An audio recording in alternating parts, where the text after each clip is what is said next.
A new documentary makes the case for compensating college athletes. It's billions upon billions, and there's no reason the players should be cut out of this completely. We speak with the driving force behind the film Schooled, the always outspoken Bobby Valentine. What our documentary's trying to do is bring the conversation from the water cooler to the dinner table. Bobby V shares his thoughts on baseball's growing globalization, and a top NFL executive discusses the priciest ticket on the market. The value of the league's Sunday ticket package could go sky high. We're trying to figure out what the best application of those rights might be. There's no option that's off the table. For the bottom line on the hottest topics in sports, it pays to watch Sportfolio.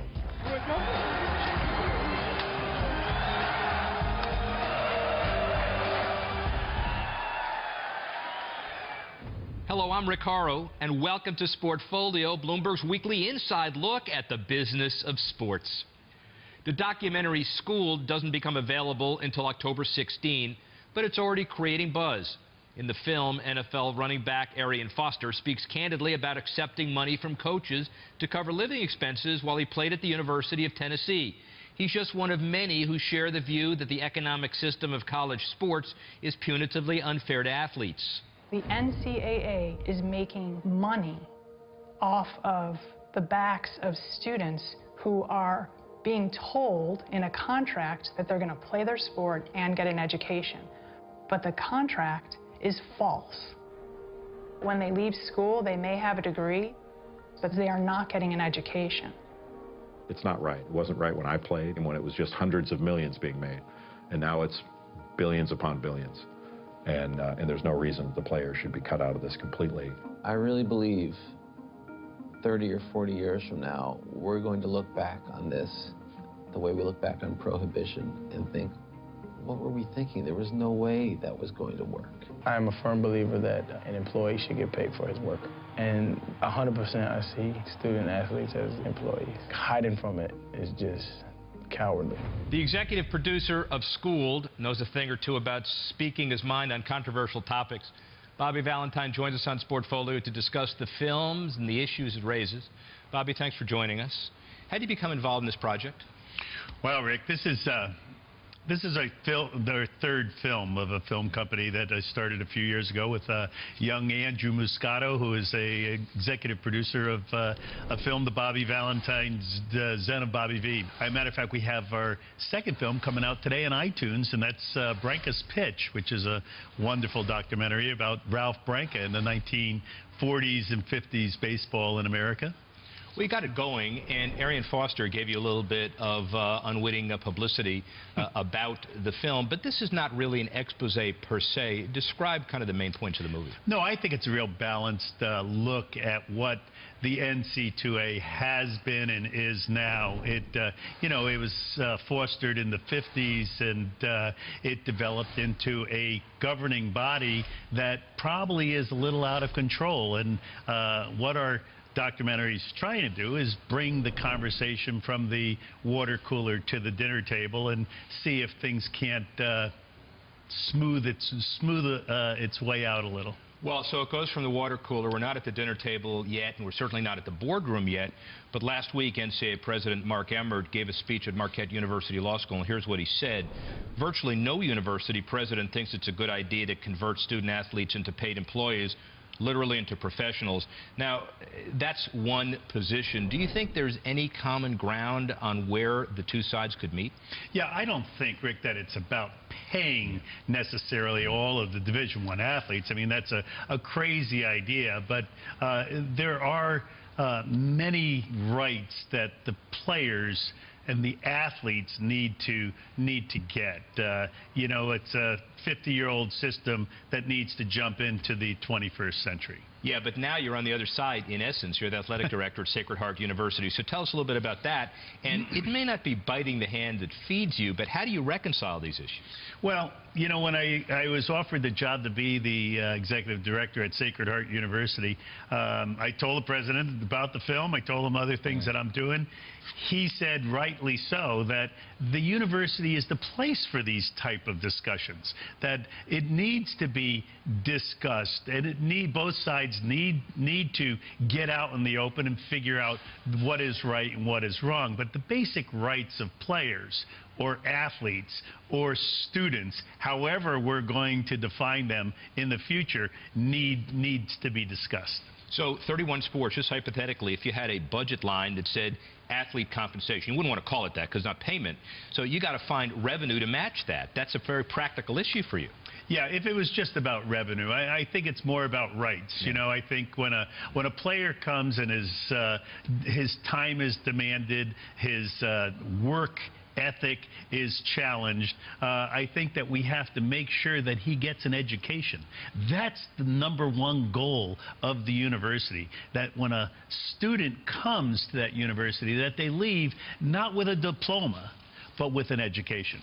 So let's talk about change agents that cause this to happen quickly. You got the EA, you got the O'Bannon lawsuits. The issues can be resolved by the legal system first, or will it cause a negotiation to happen among the colleges? I guess, how quickly can the courts affect change on this? Well, I'm not sure it's a court ruling that we're looking for here. I think that negotiation needs to have the students at the table. Yeah. It can't be a unilateral decision on how the rights and the will of the student athlete should be dictated in the future. Is there a way that we can impose some suggestions? Where is the leverage point here? Well, I think the leverage point is going to come from the public demand to do what's right.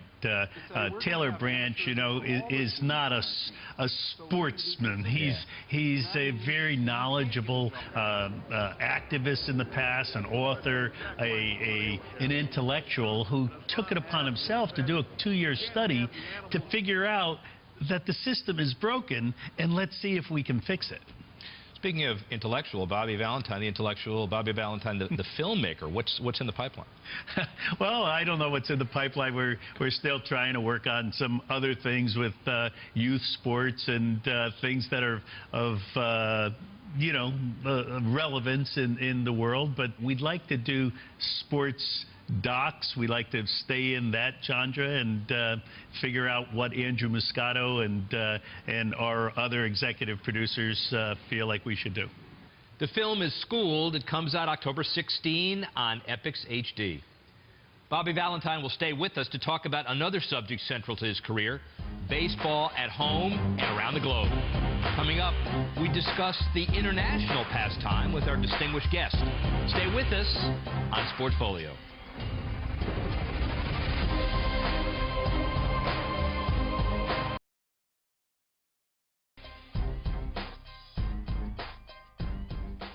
Bobby Valentine was ahead of the curve in bringing together Eastern and Western baseball, but the world's catching up. In 2013, Ichiro Suzuki was widely celebrated when he chalked up his 4,000th career big league hit, even though nearly 1,300 were recorded in Japan's major league. A few weeks later, a Westerner set the Nippon professional single-season mark for home runs and received honors and ovations from Japanese fans. We're joined by Bobby Valentine, who managed in the U.S. and Japan, who's long been considered one of the game's most influential ambassadors. Bobby, seems like a milestone year for international baseball. Let's look at Ichiro, for example. 4,000 hits in 2 nations. Maybe there's a small asterisk there. And how do you feel about dividing his body of work? Should he be given credit for those 4,000 hits? Well, considering he did the same thing in Japan as he did when he got to America, you know, he got 200 hits a year. He led the league in hitting. He set hit records. I would say that you should classify them as his entire body of work. Well, and you know Japanese baseball probably better than anybody here. And then you have Vladimir Valentin. He was born in Curaçao, but the Japanese culture embraced his chase for Sadaharu Oh's home run record.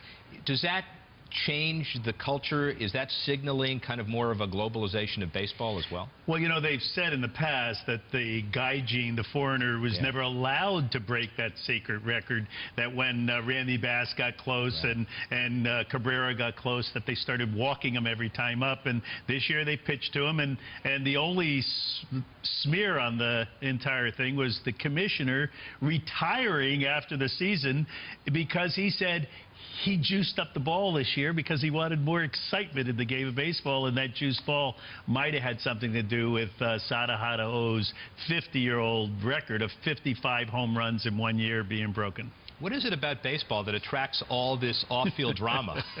Yeah, it has to get into the living rooms and then sometimes even into the bedrooms of people where they fight about the team that they love and the records that they hold sacred. So a little bit about the business of Japanese baseball. There is a free agent system and players can move, but there's also that posting system where the team bids for the right, and then when you win that right, then you negotiate with the player.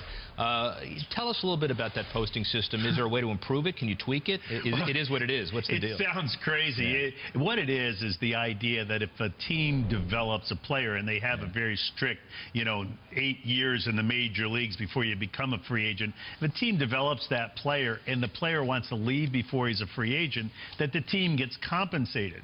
And so that compensation usually is a pretty high number, and the player doesn't benefit from it. The team that developed that player does. So I'm not sure if there's a way of tweaking it. Maybe we should just meld the leagues together so that they are one, and then you don't have to worry about any posting at all. But then for every Yu Darvish, there are others who don't quite succeed as well. So it's another risk that the general manager of teams has to deal with, right? Oh, absolutely. And, for every Vladimir Valentin that goes to Japan, there's a Joe Pepitone who does nothing, So there's always a risk, and it's the buyer that has to beware. Here's the emotional question. All right, so the Red Sox in the postseason. Are you proud? Are you happy? Are you wistful? Are you angry? Or you just don't care? Well, a lot of things. No, I definitely care. They're still paying me, so I appreciate that fact. And it was a great experience. That I'm not there is something I regret. That they are doing well is something that I give them credit for, and I'm happy for all of the guys, front office and otherwise, that I had anything to do with last year. It's a good thing. Manager, filmmaker, entrepreneur extraordinaire. Thanks very much, Bobby Valentine. Good luck in the future. Rick, my pleasure. Thank you. Okay. Coming up, they say you can never have too much of a good thing. But can you make people pay for it? The NFL seems to have infinite demand for its media product. And I'll sit down with the COO of NFL Media to discuss how the league's giving consumers their football fix. And this week's Sportfolio Stumper takes us to film school. What are the two sports-themed movies since 1990 to win the Academy Award for Best Documentary Feature? Lights, camera, answer when we return.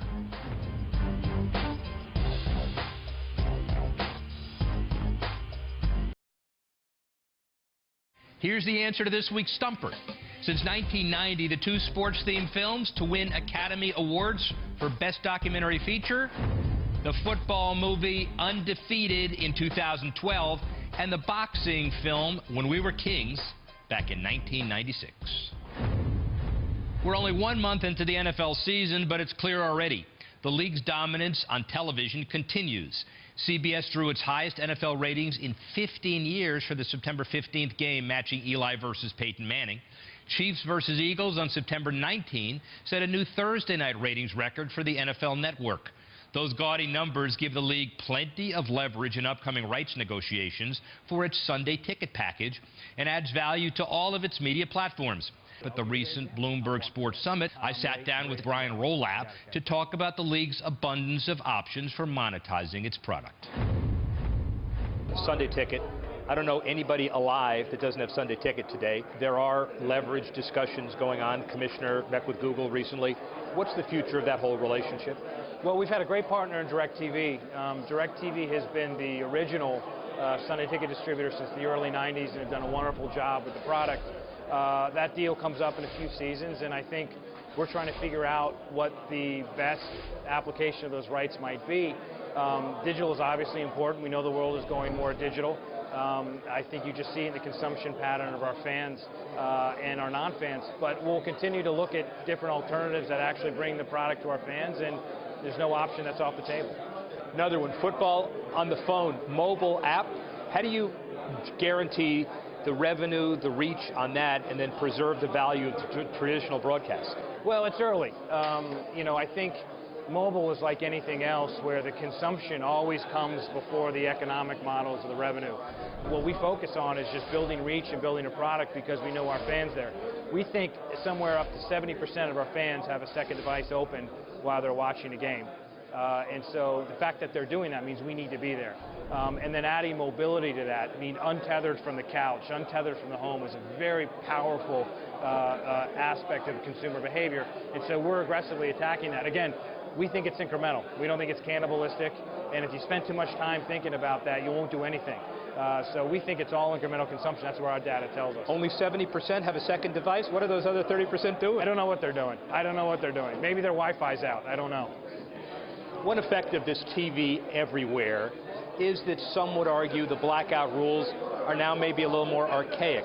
Is there a thought about restructuring and evolving the blackout rules to reflect the current technology? No, I think the blackout rules, we're always looking at it. We embrace TV everywhere. You know, we've done that with our broadcast partners. We've done that with the NFL Network and Red Zone. We clearly are embracing new technology and mobile technology. I think the blackout rules have worked for us. Blackouts are actually down. I know it gets a lot of press, a lot of people talk about it, but blackouts are actually trending the other direction. So again, if more people are going to the stadium and more people are watching at home, then I think that's exactly where we want to be. Every owner we've talked to, every owner, bar none, says the biggest challenge facing the NFL in an unprecedented era of labor peace is the conundrum between the couch and the stadium seat. Now, are you viewed as the guy who represents the couch now, or is everybody challenged to try to deal with that balance? Everybody's challenged. One thing Commissioner Goodell is very good at in leading us in the NFL is to making sure every problem we have at the NFL is everybody's problem, every opportunity is everybody's opportunity. So I don't have the luxury in my job only to think about the couch. I need to think about the other things. And so we're always thinking about it. For example, one of the things I concentrate on is digital media and technology. That is certainly going to be an important part of the in-stadium experience. And so the technology and the resources we put in NFL.com and NFL Mobile can be scaled and actually applied to what we're doing in the stadium. And so I think we're all thinking about that, and I think we all need to. Again, we want to make sure the stadium remains the best place to watch NFL football. It's still early to predict attendance trends, but through week 3 of the NFL season, 27 of the 32 teams are playing to over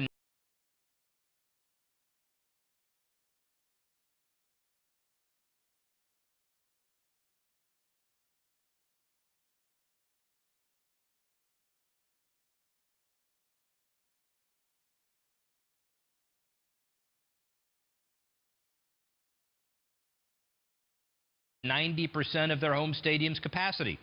Last year for the full season, only 24 teams topped the 90% mark in home attendance. Still plenty left on Sportfolio.